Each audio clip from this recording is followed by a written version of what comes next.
Good morning সবাইকে। তো আজকে নতুন একটা ভিডিওতে সবাইকে স্বাগত জানাই। তো নতুন ভিডিও, আজকে কোথাও ঘুরতে যাওয়ার ভিডিও নয়। তো আজকে যাচ্ছি আমরা মেনলি একটু পুজো দিতে। তোমরা টাইটেল আর থাম্বনেল দেখে বুঝেই গেছো কোথায় যাচ্ছি, তাও বললি আমরা যাচ্ছি আজকে একটু দক্ষিণেশ্বর পুজো দিতে। অনেক দিন ধরেই যাবো করে যাওয়া হয়নি। তো অনেক দিন ধরেই ভাবছিলাম একটু পুজো দিয়ে আসবো, তো পুজো দেওয়া হয়নি। তো ওই জন্য আজকে সকাল সকালই ঠিক করেছি যে আজকেই সকাল সকাল দক্ষিণেশ্বর যাবো, গিয়ে একটু পুজো দিয়ে আসবো। তো ওই জন্য সকাল সকাল আমরা বেরিয়ে পড়েছি দক্ষিণেশ্বর যাওয়ার উদ্দেশ্যে পুজো দিতে। জাস্ট বাড়ি থেকে বেরিয়েই 2-3 মিনিট এসেছি। তো আর তোমরা ভিডিওটা দেখো কেমন লাগলো অতি অবশ্যই একটু কমেন্ট করে জানিও। আর হ্যাঁ বন্ধুরা, তোমাদের সাথে আমার একটাই রিকোয়েস্ট, তোমরা ভিডিওটা দেখছো অনেকে, তাতে দেখে আমার খুব ভালো লাগছে যে অনেকেই দেখছো ভিডিওটা, বাট দেখছো কিন্তু কেউ সাবস্ক্রাইব করছো না, কেউ লাইক করছো না। তো তোমরা সাবস্ক্রাইব করছো না, লাইক করছো না, কমেন্ট করছো না, না করলে আমি কি করে বুঝবো যে কোন জিনিসটা ভালো হচ্ছে, কোন জিনিসটা খারাপ হচ্ছে। তো তোমরা প্লিজ একটু লাইক, কমেন্ট, শেয়ার, সাবস্ক্রাইব এগুলো একটু করো, নাহলে তো আমি বুঝতে পারছি না। আর প্লিজ সাবস্ক্রাইবটা অন্তত করো, কারণ সাবস্ক্রাইব করলে আমাদেরও মোটিভেশনটা একটু বাড়ে, যে তোমরাও আগ্রহী থাকো। মোটিভেশনটা বাড়লে আগামী দিনে আরও নতুন নতুন কোনো ভিডিও আনবো, তাতে তোমাদেরও আরও ভালো লাগবে। দেখতে দেখতে আমরা প্রায় বেলুড় মঠের কাছাকাছি চলেই এসেছি। এই যে বেলুড় মঠ ঢোকার গেট এটা। তো এখন এবারে বেলুড় মঠ ঢুকবো না, আমরা বেরিয়ে যাচ্ছি বেলুড় মঠকে বাইপাস করে। এই যে বেলুড় মঠ ঢোকার গেট, আমরা বাইপাস করে বেরিয়ে যাচ্ছি দক্ষিণেশ্বর যাওয়ার জন্য। তো চলো ভিডিওটা দেখতে থাকো, আমরাও এগাতে থাকি।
এমনি 5 মিনিটের ভিডিও।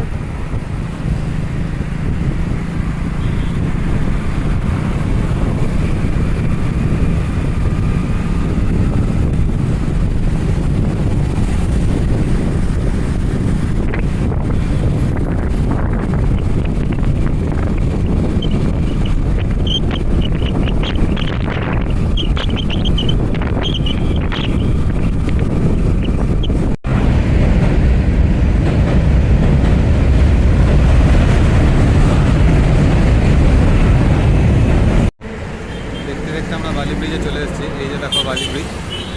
তো এরপরে এখান থেকে এদিক দিয়ে সিধে যাবো। ওই যে তোমরা দেখতেই পাচ্ছ ক্যামেরাতে দক্ষিণেশ্বর মন্দিরটা। এখান থেকে তোমাদের বালি ব্রিজ থেকে দক্ষিণেশ্বর মন্দিরের ভিউটা দেখিয়ে দিলাম একবার। এই দক্ষিণেশ্বর মন্দিরটা, জানি না ক্যামেরাতে কতটা দেখতে পাচ্ছ, কতটা দেখাতে পারছি তোমাদেরকে। এটা দক্ষিণেশ্বর মন্দিরটা। চলো আমরা দক্ষিণেশ্বর মন্দিরে যাই, তারপর গিয়ে তোমাদের সাথে কথা হচ্ছে।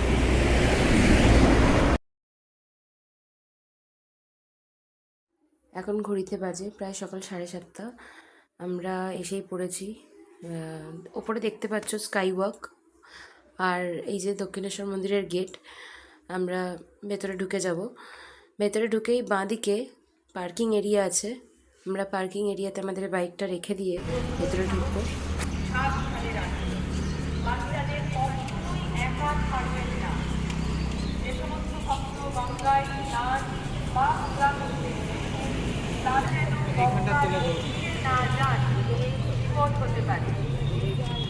ঘটনার শিকার হতে পারে।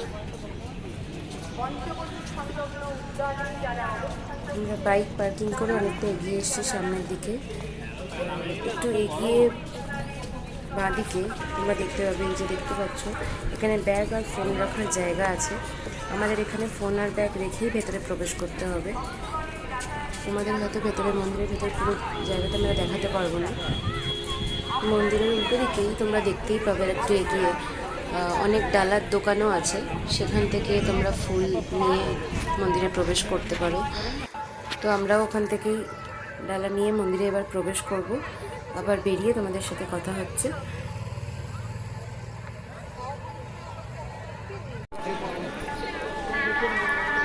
আমাদের পুজো দেওয়া হয়ে গেল কমপ্লিট, খুব বেশি দেরি হয়নি। যদিও লাইন আছে অনেকটাই, কিন্তু তাও খুব বেশি দেরি হয় না দক্ষিণেশ্বরের পুজো দিতে। এখানের সিস্টেমটা খুবই ভালো, তো খুব বেশি দেরি হয়নি। তাই আমরা একটু এদিক ওদিক ঘুরে দেখছিলাম। এখানে প্রচুর ছোটো ছোটো মন্দিরও আছে, পাশে ওদিকে মন্দিরের উল্টো দিকে গঙ্গা, তো তোমরাও বেরিয়ে দেখতে পারো। এখানে নতুন একটা ফুড প্লাজাও খুলেছে ভোজনালয়, এখানে চাইলেই আমরা অনেক রকম ভেজ খাবারও পেতে পারি।